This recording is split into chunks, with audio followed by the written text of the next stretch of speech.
This New York City trip, I met up with two collectors, someone who used to work at Christie's in the auction house world. We're about to go to a hot gallery here in New York, and I've got my insider, Lauren, to help me in there. We're going to talk to somebody who curated the show there.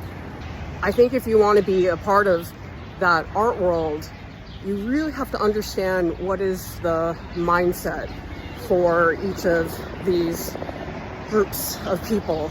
The mistake that I see artists doing is they haven't taken the time to understand what's in the mind of a collector. What is a gallery director thinking? What is their point of view? Until you've really started to understand that mindset, I think it's very difficult to navigate, because as artists, we just think it's about the work.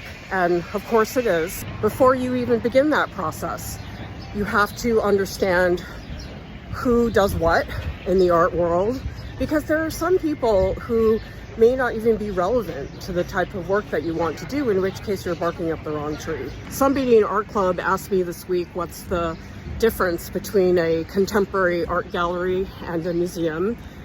They are very different institutions.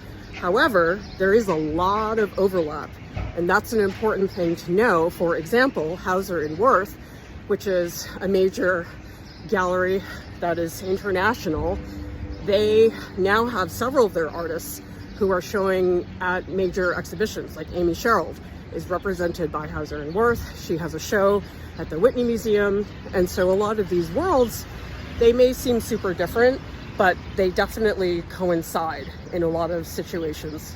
The difference between a museum curator and a gallery director, it's like night and day. Museums are concerned about their collections.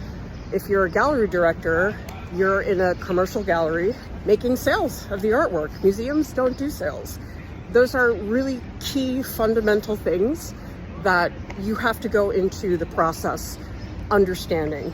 And even within each of those niches, museums can be so different from each other. There's such a range of galleries, and they all have different missions. You've got to really do your research or talk to people who know about these worlds. I don't pretend to be any expert, but I do know people who are insiders.